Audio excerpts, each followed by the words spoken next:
फिर से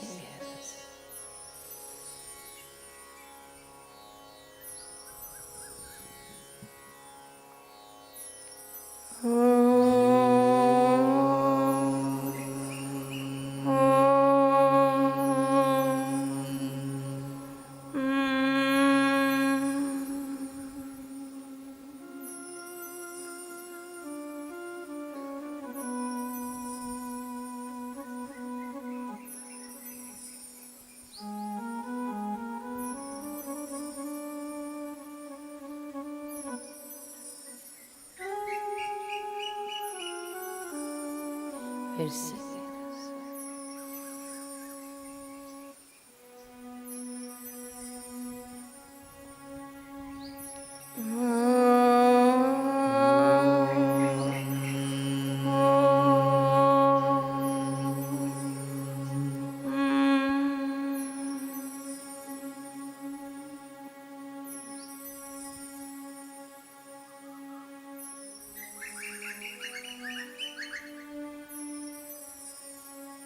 फिर से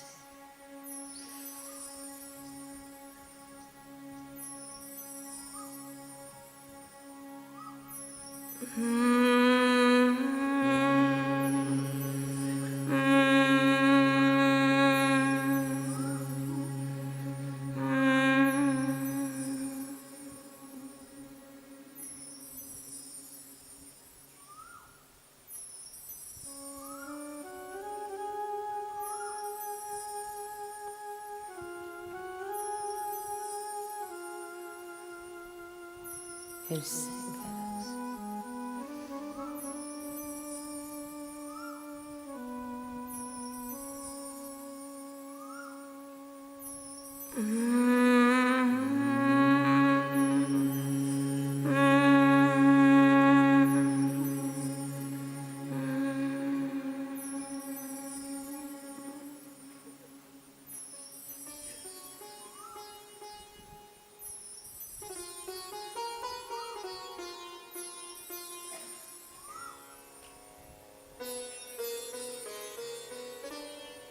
दोनों हाथ जोड़ लीजिए।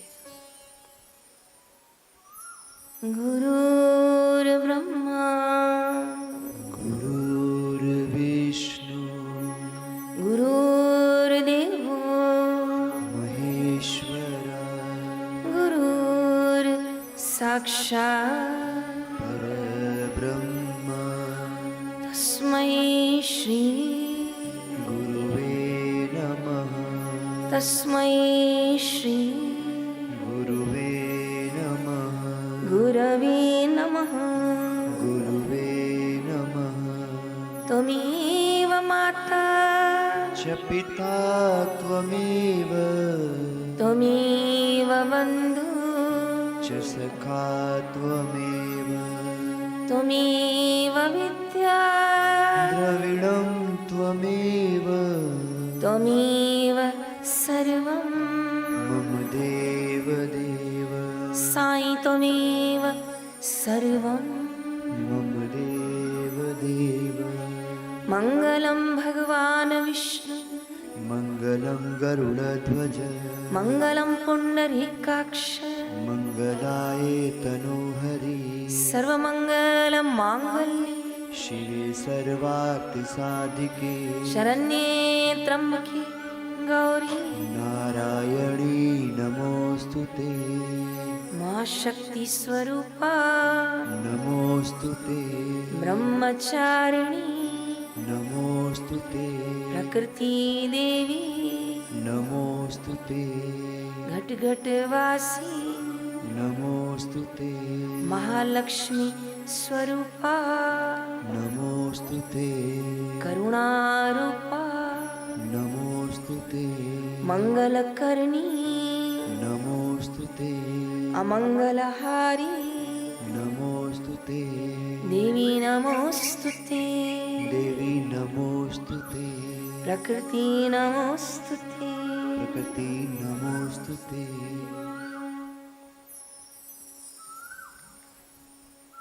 पावन ज्येष्ठ मास जिसकी एकादशी पूरे वर्ष की सभी एकादशियों में सर्वोपरि मानी जाती है। जिस एकादशी का नाम निर्जला एकादशी। चारों पांडव भगवान श्री कृष्ण का संकेत पाकर सभी एकादशियां व्रत रखते थे, लेकिन भीम महाराज कोई एकादशी का व्रत पालन नहीं कर सकते थे। जो तो भगवान से अर्जी रखी कि आप इतनी तपस्या को महत्व देते हो तो मेरे पेट में तो ये अग्नि है, मैं कैसे तप करूं? कोई सर्व एकादशियों का सार हो तो मुझे बताइए, मैं उससे कर लूंगा। सब एकादशियां करना मेरे बस की बात नहीं। भगवान ने भीम महाराज की प्रार्थना और अर्जी स्वीकार करके इस सुंदर सा उपाय बताया कि आप सब एकादशियां नहीं कर सकते तो आप वर्ष की ज्येष्ठ मास की जिस एकादशी का नाम है निर्जला, अगर आप इसे निर्जल करें तो आपको समस्त एकादशी करने का पुण्य होगा। और भगवान के इसी वचनों को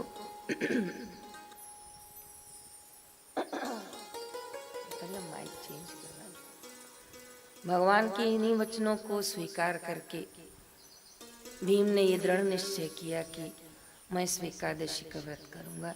इसलिए कई लोग इस एकादशी को भीम एकादशी से भी जानते हैं।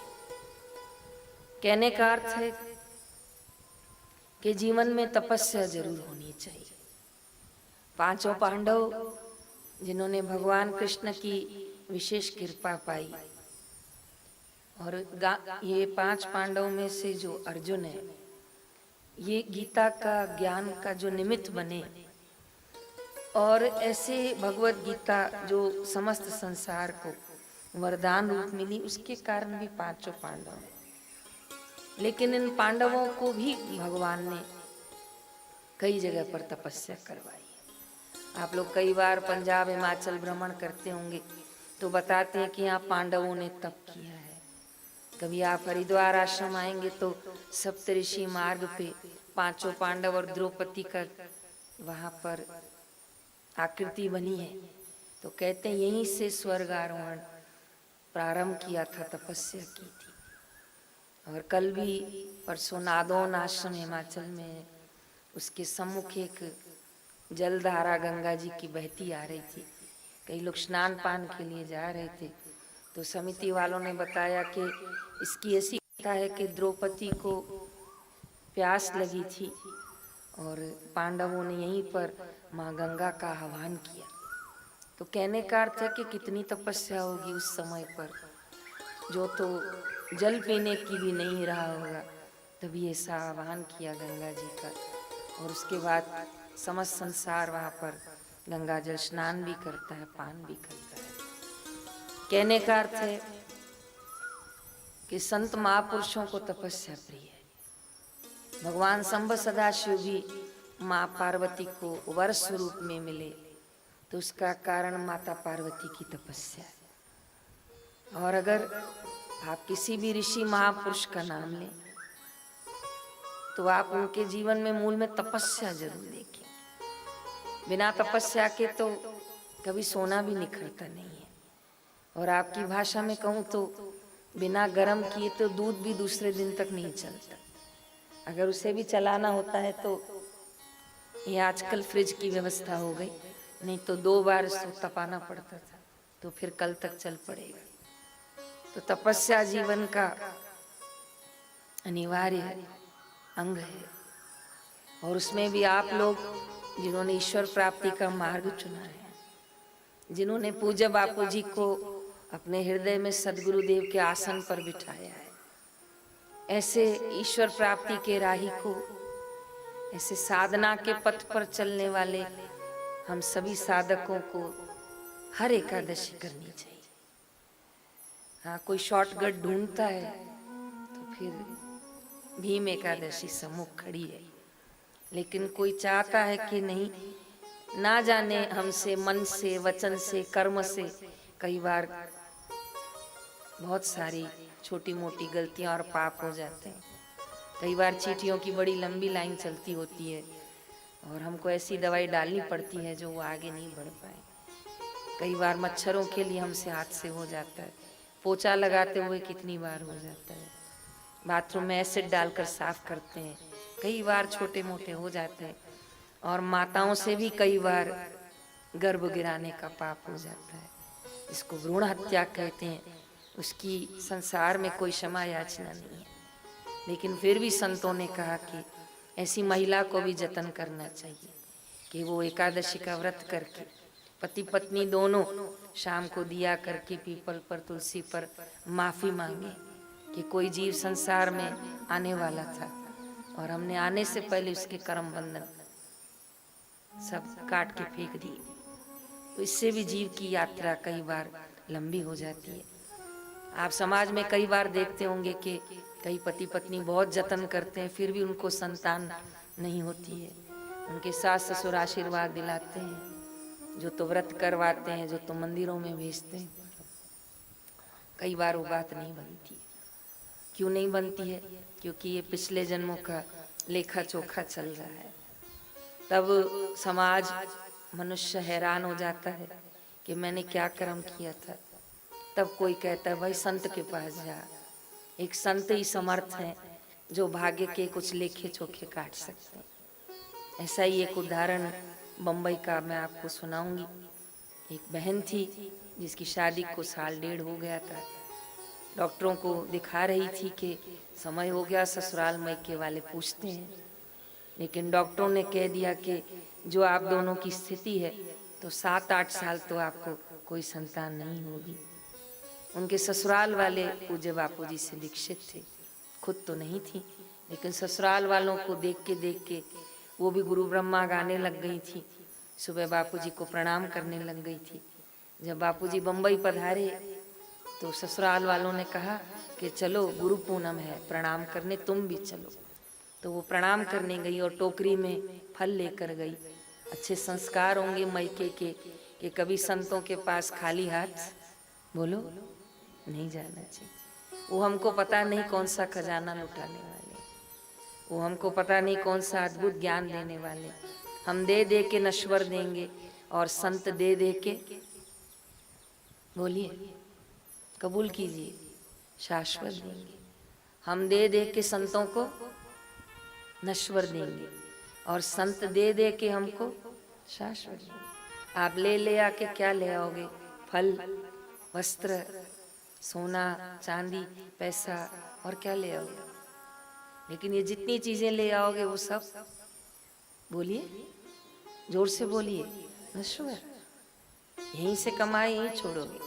लेकिन जब संतों के पास झोली फैलाओगे तो जो ज्ञान मिलेगा वो शाश्वत, जो भक्ति मिलेगी वो शाश्वत, जो कृपा मिलेगी वो, जो मंत्र मिलेगा वो शाश्वत, जो मुक्ति मिलेगी वो शाश्वत।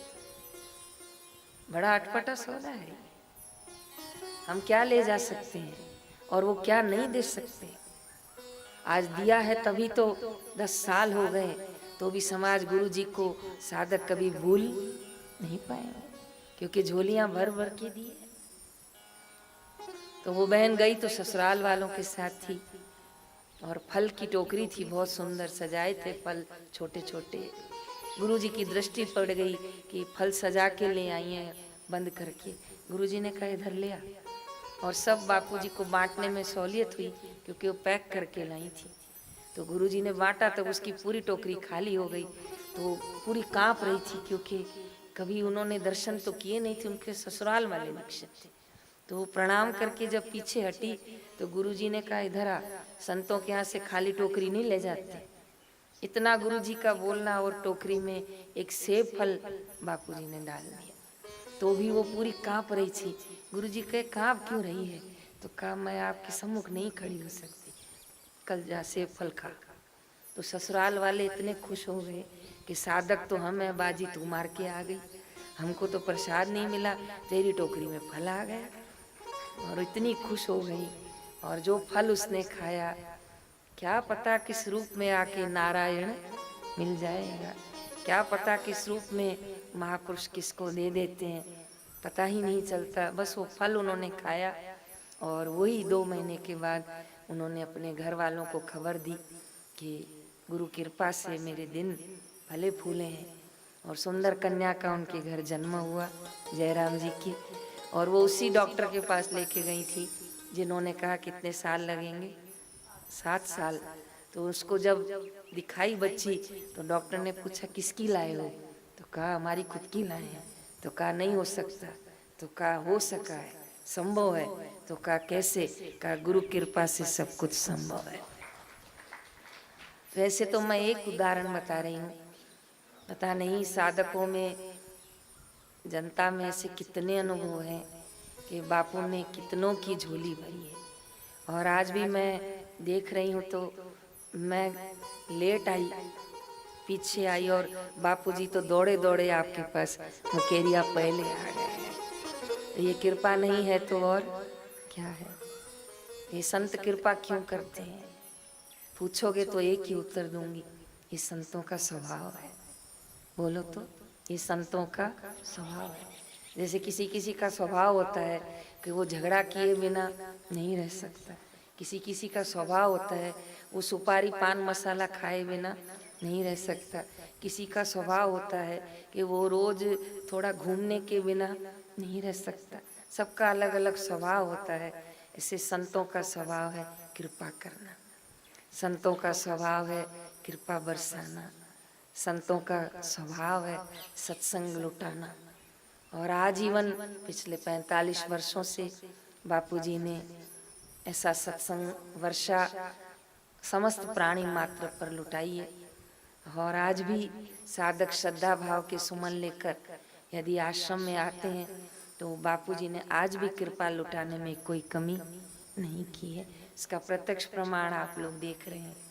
और जो अभी गुरुदेव ने वचन सुनाए कि मैं 7-8 साल की थी, तो आज भी जो सज्जन गाड़ी चला रहे थे गगल धर्मशाला में, तो उन्होंने मुझसे पूछा कि बहन जी आपको ऑपरेशन को कितने साल हो गए?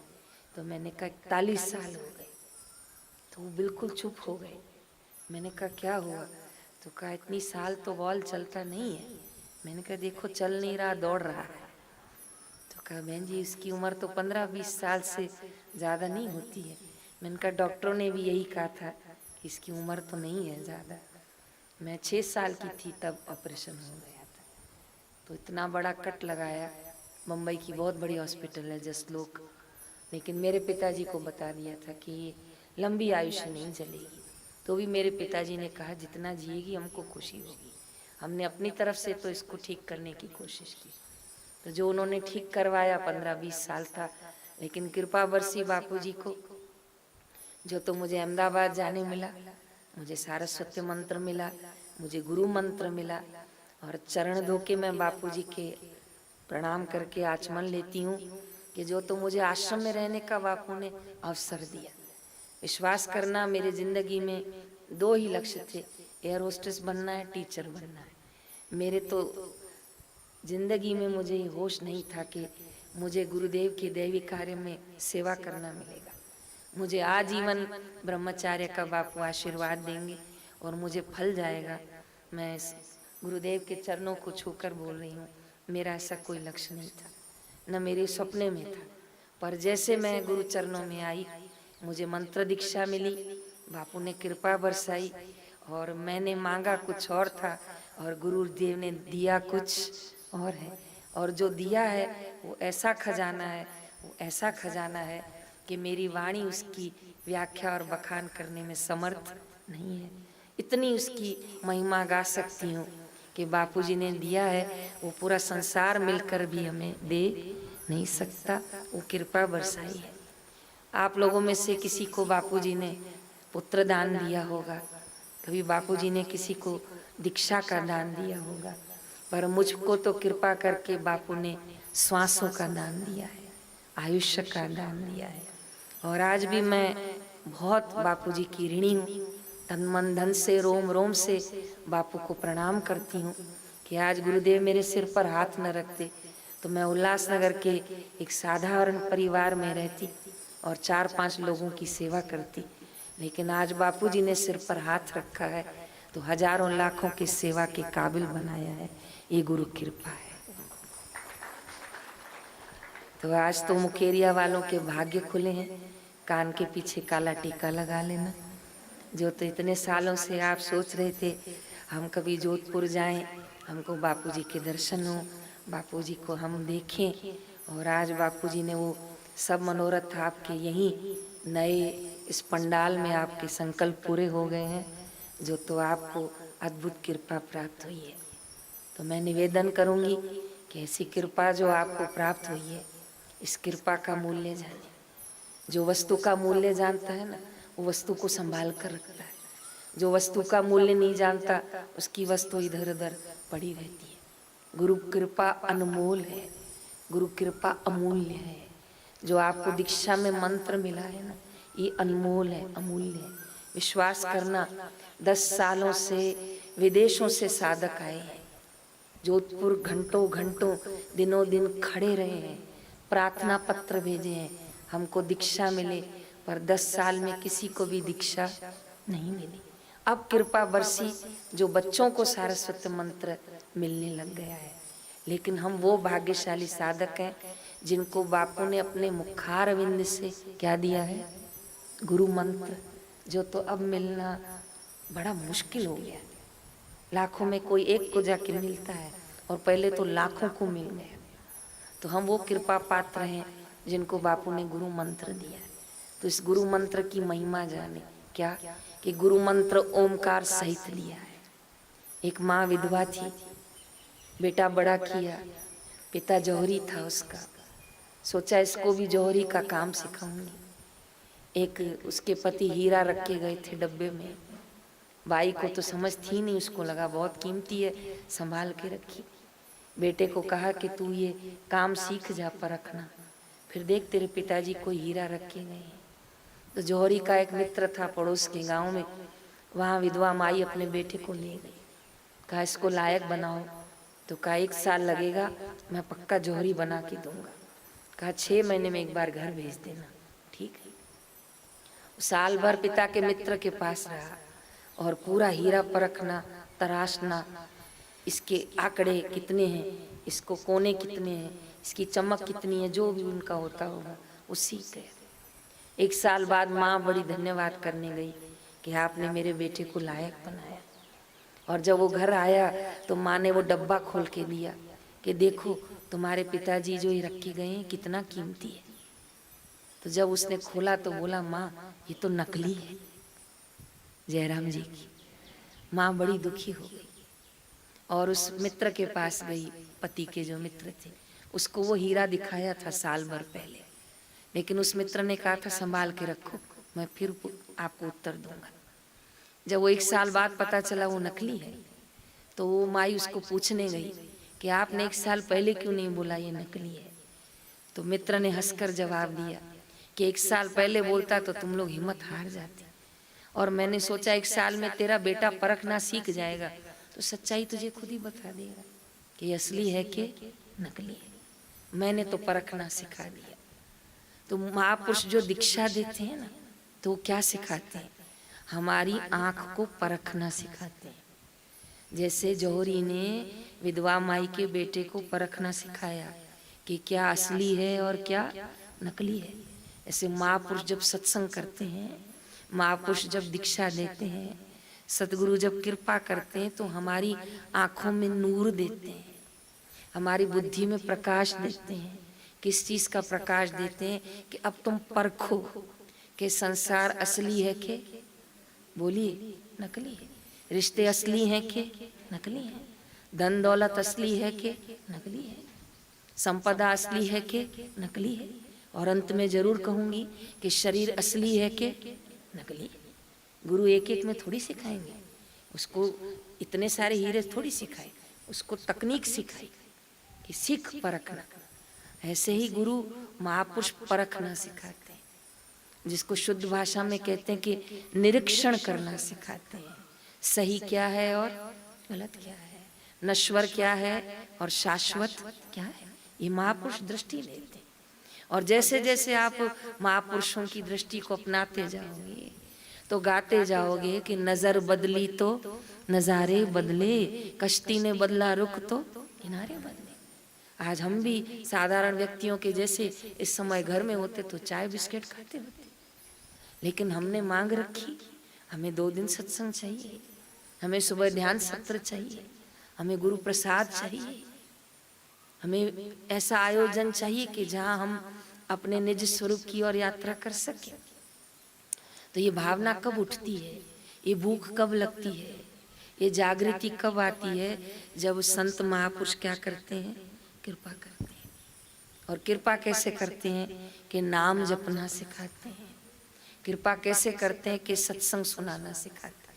कैसा अद्भुत अनुभव अभी गुरुजी ने बताया ना कि मुआ मंगाई के सिर पर मैला हाथ, कहा ना बहता हुआ मुर्दा जा रहा था, और जो तो मुर्दे को हाथ रखा तो मुर्दा भी खड़ा हो। हम तो कछु जाने नहीं तुम जानो रघुनाथ, और क्या कृपा बरसी, तो तुलसीदास सिद्ध पुरुष हो गए, जो तो आज उनकी रामायण घर घर में पढ़ी जाती है।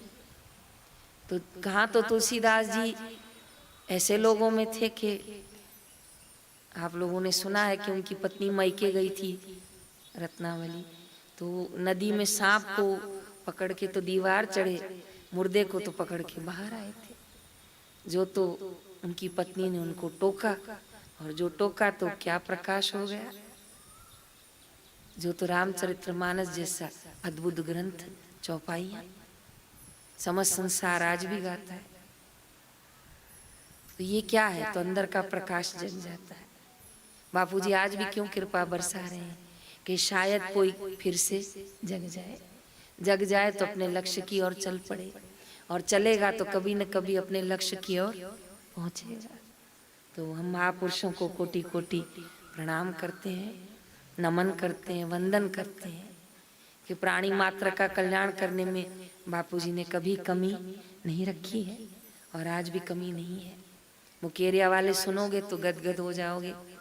इन छुट्टियां जब से प्रारंभ हुई हैं, महाराष्ट्र में मई से शुरू हुई हैं, पंजाब हिमाचल में जून में भी हो रही हैं, तो समस्त भारत देश में 100 से भी अधिक विद्यार्थी शिविरों का आयोजन हुआ। क्यों? क्योंकि बापूजी ने कहा कि ये जो नाव में बैठने थे ये तो बैठ गए, ये तो नाम जपना सीख गए, इनकी तार तो सत्संग के तार के साथ जुड़ गई, लेकिन ये आने वाली पीढ़ियां कहीं खोखली न रह जाएं, ये आने वाली पीढ़ियां कहीं संसार में और मोबाइल में भटक के न रह जाएं। इसलिए शिविरों का आयोजन करो, कम से कम बच्चे आश्रम आना तो सीखेंगे, तिलक करना तो बोलो सीखेंगे, प्रार्थना करना तो, योगासन प्राणायाम करना तो, इतने संस्कार तो उनके अंदर जाएंगे, और संस्कार ही मनुष्य के चरित्र और स्वभाव का निर्माण करते हैं। जिनके संस्कार संवर गए उनका पूरा जीवन संवर गया, और जिनके संस्कार बिगड़ गए उनका पूरा जीवन बिगड़ गया। मुंबई गई थी एक साधक के घर, शाम की स्टेशन की ट्रेन थी, और उनकी ब्याही हुई बहू नहीं आई थी, लेकिन वो निगोरे परिवार से आई थी, और ससुर ने इशारा किया बहन जी को हरिओम बोलो, पैर पड़ो, तो वो धीरे से मुझे बोली कि नहीं बोलूँगी तो नहीं चलेगा। मैंने कहा चलेगा, पैर नहीं छूंगी तो नहीं चलेगा। मैंने कहा बिल्कुल चलेगा। मैं कुछ न बोली, क्योंकि मैं क्यों आग्रह रखूं, आई वही बहुत है। तो मैंने उनके ससुर को बोला कि ये तो ऐसा पूछ रही हैं, कैसी बहू लाए हो? तो कहा इनकी माताजी भी ऐसी हैं, वो भी शादी में पूछ रही थी कि पैर नहीं पड़ूं तो चलेगा ना। तो हमने भी बोला था भाई चलेगा। तो देखा गया तो उस बच्ची का कोई दोष, परिवार से दोष है। इसको कहते हैं संस्कार दोष। क्या कहते हैं? संस्कार। कई बार हमारे साधना में संस्कार दोष विघ्न डालते हैं, कई बार हमारे साधना में आहार दोष विघ्न डालते हैं, कई बार स्वभाव दोष विघ्न डालते हैं, कई बार स्थान दोष विघ्न डालते हैं, कई बार संग दोष विघ्न डालते हैं।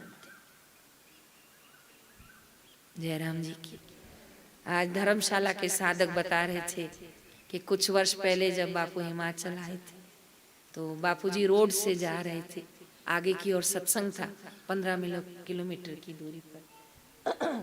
तो एक साधक हाथ जोड़कर खड़े थे कि बापूजी की गाड़ी यहाँ से जाएगी तो हम प्रणाम करेंगे बापूजी को।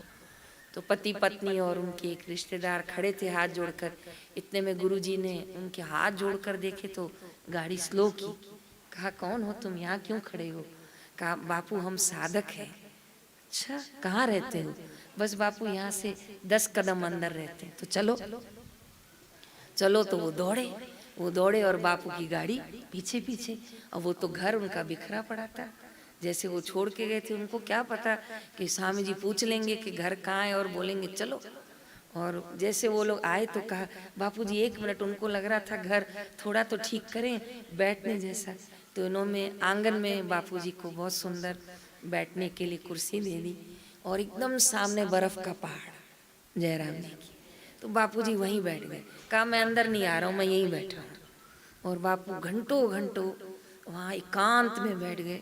वो लोग सब घर के कोने में चले गए कि बापू अपने आनंदित अवस्था में बैठे हैं, ब्रह्मानंद में मस्त है, करे वेदांती खेल, भक्ति योग और ज्ञान का सतगुरु करते।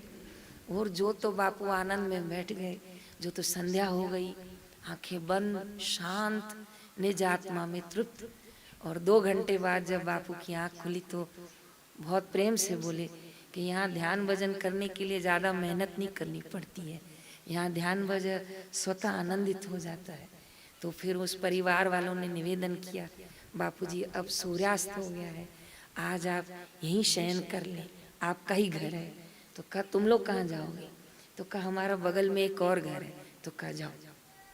तो गुरुजी रात उनके निवास पर रुक गए और सुबह फिर उसी स्थान पर आके बैठ गए जहाँ सामने इतनी सुंदर पर्वत, मानो लग रहा था वो सफ़ेद चादर ओढ़कर बैठा हो, लेकिन वो बर्फ़ की चादर ओढ़ के बैठा था। और बापू फिर उसी ध्यान अवस्था में, कोई विक्षेप नहीं, कोई आने वाला नहीं, कोई कुछ बोलने वाला नहीं। तो बापूजी इतना आनंदित वहाँ रहे। साधक कल भी अपना अनुभव सुना के गदगद हो रहे थे। उस स्थान को ही उन्होंने रख दिया, उस कक्ष को उन्होंने अलग से रख दिया जहाँ बापूजी के चरण पड़े थे। तो ऐसा ब्रह्मानंद की मस्ती है। और आज भी ब्रह्मानंद को कोई स्थान बांध नहीं सकता। किसी को लगता हो बापूजी को हिमाचल में बड़ा आनंद आया और जोधपुर में बहुत गर्मी है, नहीं। तो इसका उत्तर परसों ही बापूजी ने दिया कि निवास स्थान परिस्थिति ये ब्रह्म ज्ञानी को बांध नहीं सकती, उसके आनंदमय स्वभाव को कभी बांध नहीं सकती। ऐसे ब्रह्म ज्ञानी संतों को हमारा कोटि कोटि प्रणाम है। आप और मैं परिस्थिति से हिल जाते हैं, कई बार स्वभाव से हिल जाते हैं, कई बार बहुत गर्मी होती है तो हिल जाते हैं, कई बार बहुत ठंड होती है तो हिल जाते हैं। पर गुरुदेव के तो वचन है कि गीताकार भगवान श्री कृष्ण कहते हैं कि साधक कौन है, भक्त कौन है? कहा, सुख दुख लाभ हानि सर्दी गर्मी मान अपमान जो हंसते खेलते सह जाए वही भगवान का भक्त है, वही सतगुरु का साधक है। तो ऐसे गुरुदेव के अमृतमय वचनों को आप आत्मसात करें, अपने जीवन में लाएं। ये पंडाल में कितना खर्चा हुआ है, आगे भी इसके निर्माण में और इसके रंग रोगन में होगा, कोई कमी नहीं है, सब हो जाएगा। लेकिन ये तो बताओ ये बनाया क्यों गया, ये तो बताओ ये आश्रम क्यों खड़ा किया है, इसका उद्देश्य क्या है? इसका उद्देश्य है कि इस स्थान पर बैठकर जीव अपने शिव स्वरूप को प्राप्त करे। इस स्थान पर बैठकर ये जो अलग अलग प्रकार के दोष, संस्कार दोष, संग दोष, आहार दोष, व्यवहार दोष, इनसे ऊपर उठे और अपने आप में आए जहाँ बापूजी हमें पहुँचाना चाहते हैं। वे चाहते सब झोली भर लें निज आत्मा का, इसके निर्माण का उद्देश्य वही है। वरना ऐसे 350 आश्रम है, लेकिन लक्ष्य वही है कि जीव से शिव बने। लक्ष्य वही है कि संसार के मेरे तेरे से कुछ देर बोलो कट जाए और ईश्वर के साथ जुड़ जाए, कट जाए और गुरु ज्ञान के साथ जुड़ जाए। तो जुड़ते जुड़ते जुड़ते एक दिन ऐसा आ जाएगा कि वो उस परम तत्व में जुड़ जाएगा। ये उद्देश्य है इसका। जय राम जी की। तो आप गुरुदेव की कृपा को अपने जीवन का लक्ष्य बनाएं, गुरुदेव के अमृतमय वचनों को आत्मसात करें। आज तो मुकेरिया वालों को मैंने कहा ना, कान के पीछे काला टीका लगाना और कल मिठाई जरूर लेके आना, क्योंकि बापू ने उद्घाटन किया है सत्संग भवन का। तो ये तो आपको फल गया और कल तक इसी तरह आप आनंद लेते रहेंगे। इसलिए और साधकों को भी जोड़ें तो वो भी गुरु का प्रसाद पा सके। कमर सीधी रखें, आंखें बंद।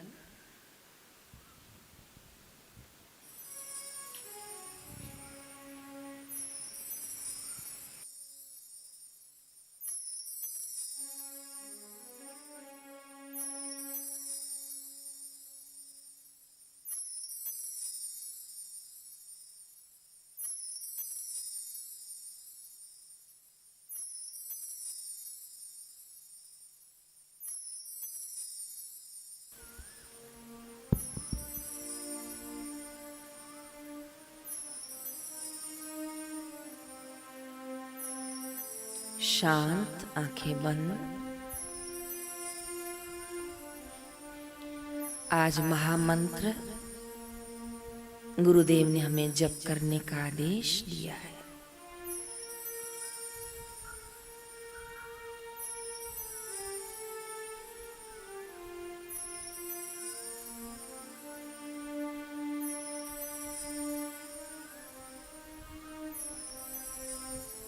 हरे राम हरे हरे कृष्ण हरे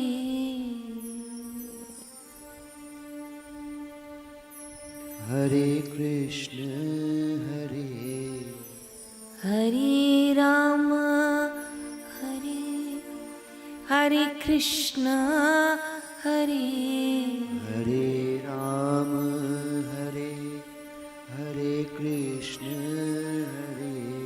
जय जय प्रभु दीन दयाल हरे। जय जय प्रभु दीन दयाल हरे। गोविंद हरे गोपाल हरे। गोविंद हरे गोपाल हरे।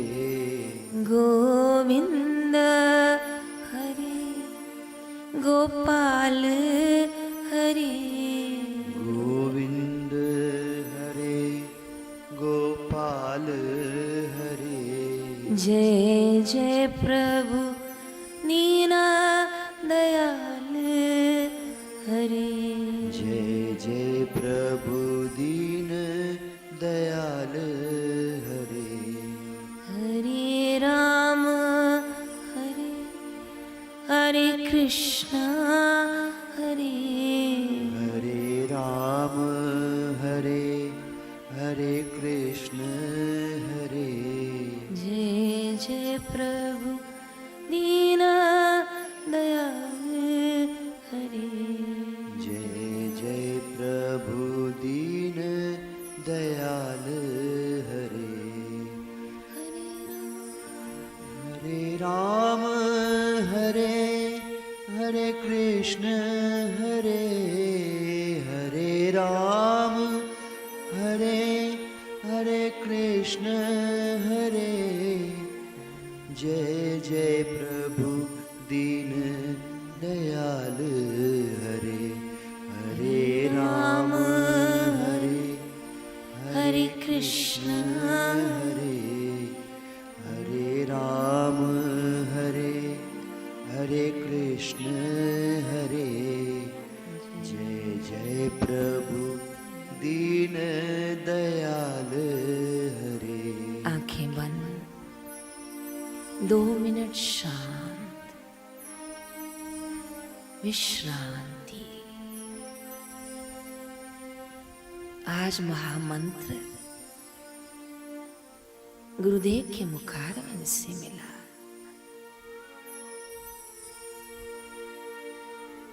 गोता लगाते जाएं।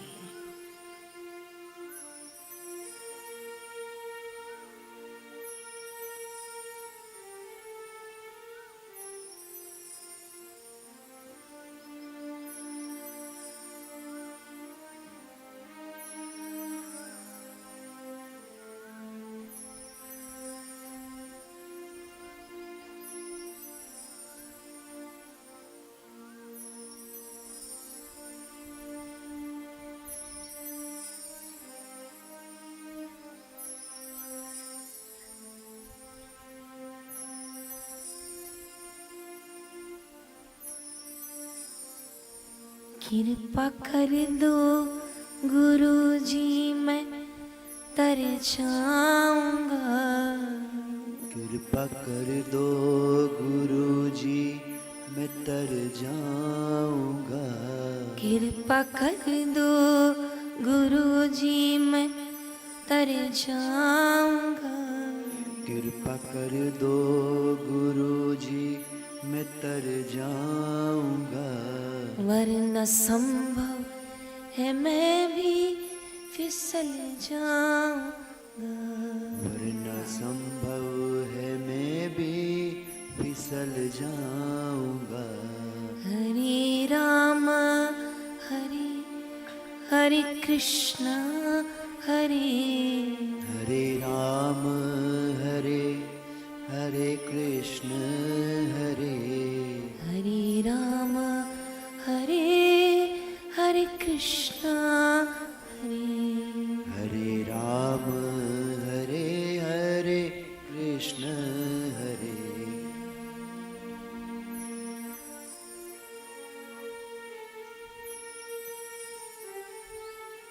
नित्य ध्यान करने से अंतःकरण की शुद्धि सहज में, नित्य ध्यान करने से निज स्वरूप की प्राप्ति सहज में। कलिकाल में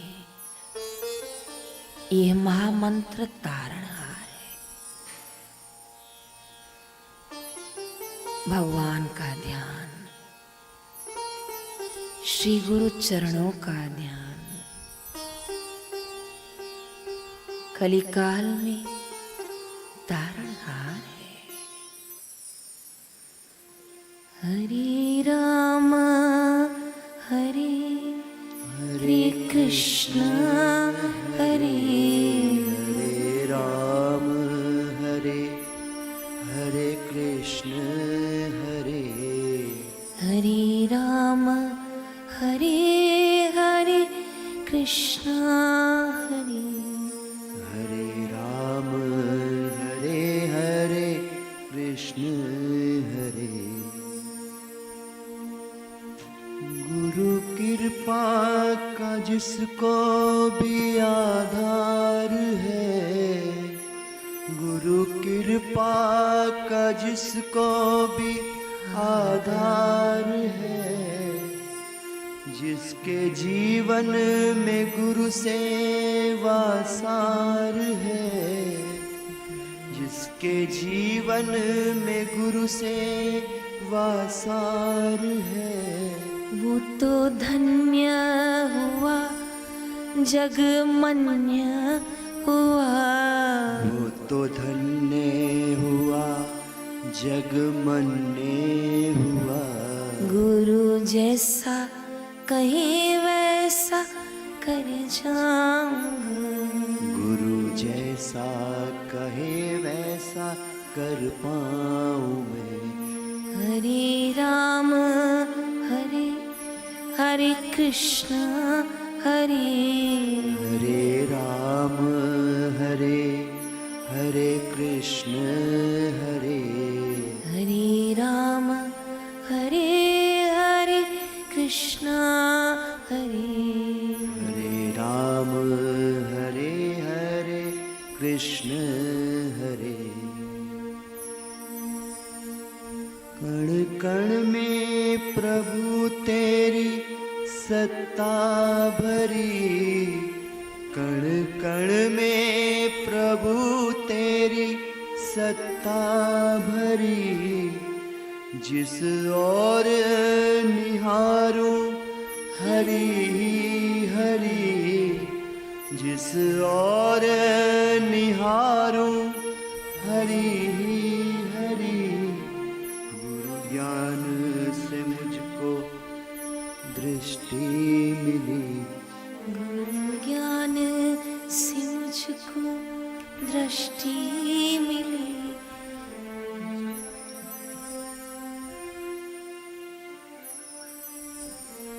हरे